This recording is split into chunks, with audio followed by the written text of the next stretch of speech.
BBC news live കൊച്ചിയിലേക്ക് സ്വാഗതം. ഈ വാർത്തകൾ നിങ്ങൾക്കായി അവതരിപ്പിക്കുന്നത് Leotech solar solutions powered by mile foodstuffs Mookkannoor, Grazia tours and travels near Cochin airport and Cochin Kalabhavan Angamaly franchise. ചായ, കാപ്പി, വെളിച്ചെണ്ണ തുടങ്ങി പ്രകൃതിദത്ത റബ്ബർ വരെ തീരുവ പൂജ്യമായി മാറും.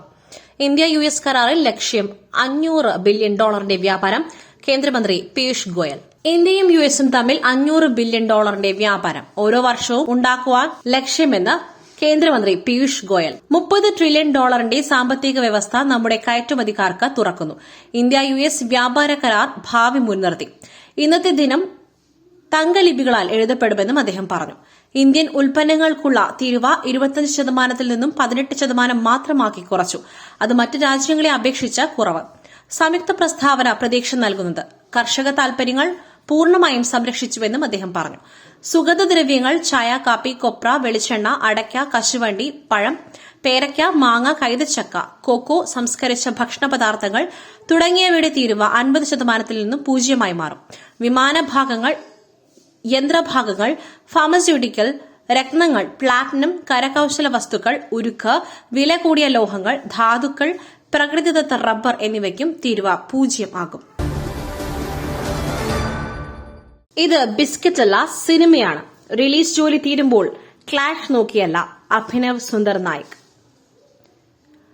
നസ്ലിൻ പ്രധാന വേഷത്തിൽ അഭിനയിച്ച് റിലീസിനൊരുങ്ങുന്ന മോളിവുഡ് ടൈംസ് എന്ന ചിത്രത്തിന്റെ റിലീസുമായി സംബന്ധിച്ച് സംവിധായകൻ അഭിനവ് സുന്ദർ നായിക് ആരാധകന്റെ ചോദ്യത്തിന് നൽകിയ മറുപടി ഇപ്പോൾ സോഷ്യൽ മീഡിയയിൽ ചർച്ചയാകുന്നു. ഇൻസ്റ്റഗ്രാം സ്റ്റോറിയിലിട്ട ആസ്ക് മീയിൽ ഒരു ആരാധകൻ മോളിവുഡ് ടൈംസിന്റെ ചിത്രീകരണം കഴിഞ്ഞു എന്ന് ചോദിച്ചപ്പോൾ അത് നവംബറിൽ തന്നെ പൂർത്തിയായി, റിലീസ് തീരുമാനിച്ചിരിക്കുന്നത് മെയ് മാസമാണെന്ന് അദ്ദേഹം നൽകിയ മറുപടിയിൽ ഊന്നി ആരാധകൻ മറ്റൊരു ചോദ്യം ചോദിച്ചിരുന്നു. സിനിമയുടെ എല്ലാ ജോലികളും പൂർത്തിയായ ശേഷമാണ്, അല്ലാതെ ക്ലാഷ് ഇല്ലാത്ത നേരം നോക്കിയല്ല ഞങ്ങൾ പടം റിലീസ് ചെയ്യുന്നത്. ഇത് മനുഷ്യർ ചെന്ന് സൃഷ്ടിച്ചിരിക്കുന്ന ഒരു സിനിമയാണ് എന്നും അല്ലാതെ ഒരു ഫാക്ടറിയിൽ വെച്ചുണ്ടാക്കുന്ന ബിസ്ക്കറ്റ് അല്ല എന്നും അദ്ദേഹം കൂട്ടിച്ചേർക്കുന്നുണ്ട്. ഭാവി കാലത്തേക്കുള്ള ദിശാബോധമുള്ള ബജറ്റ്. 2070 ഉണ്ടാകാനിടയുള്ള സന്നിഗ്ധാവസ്ഥ മുന്നിൽ കണ്ടുള്ള ബജറ്റാണിത്. സുരേഷ് ഗോപി. കേന്ദ്ര ബജറ്റിനെ പ്രശംസിച്ച് കേന്ദ്രമന്ത്രി സുരേഷ് ഗോപി. ബജറ്റിന് മുൻപേ അതിനെതിരെ സ്ക്രിപ്റ്റ് ചെയ്തു വെക്കുന്ന കാലം. ജനം ഇതിൽ വീഴരുത്. ഇത് 2070 വരെയുള്ള രാജ്യത്തിന്റെ രൂപകൽപ്പന. ഭാവി കാലത്തേക്കുള്ള ദിശാബോധമുള്ള ബജറ്റ്. ഇതിനെയാണ് വികസിത ഭാരത് എന്ന് പറയുന്നത്. 2070 ഉണ്ടാകാനിടയുള്ള സന്നിഗ്ധാവസ്ഥ മുന്നിൽ കണ്ടുള്ള ബജറ്റാണിത്. ബജറ്റിനെ വിമർശിച്ച് ഭരണം പിടിക്കുവാൻ കഴിയുമോ എന്നാണ് പലരും ശ്രമിക്കുന്നത്. ഇതിന് വോട്ടിംഗിലൂടെ കേരള സമൂഹം മറുപടി നൽകുമെന്നും സുരേഷ് ഗോപി വ്യക്തമാക്കി. അടൂർ പ്രകാശിനെ ചോദ്യം ചെയ്യുന്നത് രാഷ്ട്രീയ പ്രേരിതം. KPCC പ്രസിഡന്റിനെ വരെ ചോദ്യം ചെയ്തേക്കും കെ സുധാകരൻ. ശബരിമല സ്വർണ്ണക്കൊള്ള കേസുമായി ബന്ധപ്പെട്ട് SIT UDF കൺവീനർ അടൂർ പ്രകാശിനെ ചോദ്യം ചെയ്യുന്നതിൽ പ്രതികരിച്ച് കെ സുധാകരൻ. അടൂർ പ്രകാശിനെ ചോദ്യം ചെയ്യുന്നത് രാഷ്ട്രീയ പ്രേരിതം. KPCC പ്രസിഡന്റിനെ വരെ ചോദ്യം ചെയ്തേക്കും. പോറ്റിയെ കയറ്റിയത് UDF എന്നത് മുഖ്യമന്ത്രിയുടെ ആരോപണം. പലരും വായിൽ തോന്നിയത് വിളിച്ചു പറയും. അന്വേഷണത്തിൽ എല്ലാം പുറത്തുവരും. സ്വർണ്ണക്കൊള്ള UDFന് ബൂമറാങ് ആകില്ലെന്നും കെ സുധാകരൻ വ്യക്തമാക്കി. ഇസ്ലാമാബാദിലെ ചാവേർ ആക്രമണം ഉത്തരവാദിത്തം ഏറ്റെടുത്ത ഇസ്ലാമിക് സ്റ്റേറ്റ്. ഇസ്ലാമാബാദ് ചാവേർ ആക്രമണത്തിന്റെ ഉത്തരവാദിത്തം ഏറ്റെടുത്ത് ഇസ്ലാമിക് സ്റ്റേറ്റ്. ചാവേറായത് സെയ്ഫുള്ള അൻസാരി എന്നാണ് വിവരം. ആക്രമണത്തിൽ പങ്കുണ്ടെന്ന് പാകിസ്ഥാന്റെ ആരോപണം ഇന്ത്യ തള്ളി.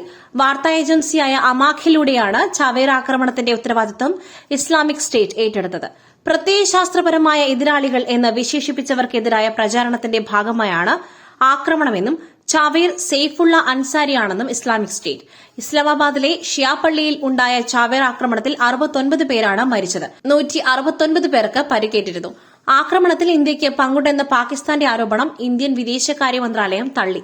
സ്വന്തം പ്രശ്നങ്ങൾ പരിഹരിക്കാതെ മറ്റുള്ളവരെ കുറ്റപ്പെടുത്തുന്നത് നിർഭാഗ്യകരമാണെന്ന് ഇന്ത്യ പ്രതികരിച്ചു.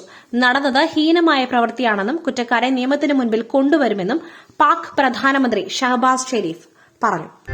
പുട്ടു രുചികരമാവണമെങ്കിൽ മയിലിന്റെ പുട്ടുപൊടി തന്നെ വേണം. അതിന് ചെമ്പാപ്പുട്ടാണെങ്കിലും അങ്ങനെ തന്നെ. മയിൽ റൈസ് ആൻഡ് ഫുഡ് പ്രൊഡക്ട്സ്, ശ്രേഷ്ഠം സമ്പുഷ്ടം. വടക്കൻ മേഖലാ ജാഥ വൻ ജനകീയ മുന്നേറ്റമായി മാറി. ബംഗാളിൽ നിന്നും ആളെ കൊണ്ടുവന്നുവെന്ന് വ്യാജ പ്രചരണം നടത്തി MV ഗോവിന്ദൻ. വടക്കൻ മേഖലാ ജാഥ വൻ ജനകീയ മുന്നേറ്റമായി മാറിയെന്നും വർഗീയ ശക്തികളെ വെള്ളപൂച്ചിക്കൊണ്ടാണ് UDF ജാഥയുടെ തുടക്കമെന്നും CPIM സംസ്ഥാന സെക്രട്ടറി MV ഗോവിന്ദൻ. പ്രതിപക്ഷ നേതാവ് RSSനെയും ജമാഅത്തെ ഇസ്ലാമിയെയും വെള്ളപൂശുന്നു. ജമാഅത്തെ ഇസ്ലാമി വർഗീയമല്ലെന്ന് പറയുന്ന പാർട്ടിയായി കോൺഗ്രസ് മാറി. കോലി ബി സഖ്യത്തിന് പുറമെ ജമാഅത്തെ ഇസ്ലാമിയുമായും സഖ്യമുണ്ടാക്കുന്നു. ലീഗിന്റെ ആശയങ്ങൾ രൂപപ്പെടുത്തുന്ന ശക്തിയായി ജമാഅത്തെ ഇസ്ലാമി മാറി. ജമാഅത്തെ ഇസ്ലാമിക്ക് ഗുഡ് സർട്ടിഫിക്കറ്റ് നൽകുകയാണ് കോൺഗ്രസ് എന്ന് അദ്ദേഹം പറഞ്ഞു. മതനിരപേക്ഷത തകർന്നാൽ കേരളമില്ലെന്ന് അദ്ദേഹം പറഞ്ഞു. കേരളത്തെ ഇല്ലാതാക്കുവാനാണ് വർഗീയ ശക്തികളുടെ ശ്രമമെന്നും UDF ജാഥയിൽ വികസനം ചർച്ച ചെയ്യുന്നില്ല. മലർപൊടിക്കാരന്റെ സ്വപ്നമല്ല, മലയാളിയുടെ യഥാർത്ഥ സ്വപ്നമാണ് കിഫ്ബി വഴി യാഥാർത്ഥ്യമാകുന്നതെന്നും അദ്ദേഹം പറഞ്ഞു. മതരാഷ്ട്രവാദം ഉപേക്ഷിച്ചെന്ന് കോടതിയിൽ സത്യവാങ്മൂലം നൽകുവാൻ തയ്യാറുണ്ടോ? ജമാഅത്തെ ഇസ്ലാമിയെ വെല്ലുവിളിച്ച് AK ബാലൻ. ജമാഅത്തെ ഇസ്ലാമിയെ വെല്ലുവിളിച്ച് മുതിർന്ന CPIM നേതാവ് AK ബാലൻ. മതരാഷ്ട്രവാദം ഉപേക്ഷിച്ചെന്ന് സത്യവാങ്മൂലം കോടതിയിൽ നൽകുവാൻ ജമാഅത്തെ ഇസ്ലാമി തയ്യാറുണ്ടോ എന്നാണ് ചോദ്യം. മതരാഷ്ട്രമാണ് അവരുടെ ലക്ഷ്യം. ഇന്ത്യയെ ഇസ്ലാം റിപ്പബ്ലിക് ആക്കുവാനാണ് അവരുടെ ലക്ഷ്യം. അത് ഒരു രൂപത്തിലും അംഗീകരിക്കാനാകില്ല. മതരാഷ്ട്രവാദം ലക്ഷ്യം വെക്കുന്നത് അപകടകരം എന്നാണ് സമസ്ത പ്രമേയം പറയുന്നത്. ജമാഅത്തെ ഇസ്ലാമിക്കെതിരായ സമസ്ത പ്രമേയത്തിൽ ലീഗ് നിലപാട് വ്യക്തമാക്കണമെന്നും AK ബാലൻ ആവശ്യപ്പെട്ടു. ജമാഅത്തെ ഇസ്ലാമിയെ പ്രതിപക്ഷ നേതാവ് VD സതീശൻ വീണ്ടും ന്യായീകരിച്ചതിലൂടെ UDFന്റെ രാഷ്ട്രീയ അടിത്തറ പൂർണ്ണമായും തകർന്നെന്നും AK ബാലൻ മാധ്യമങ്ങളോട് പറഞ്ഞു. മറ്റൊരു വാർത്തയുമായി കണ്ടുമുട്ടുന്നതുവരെ നന്ദി, നമസ്കാരം.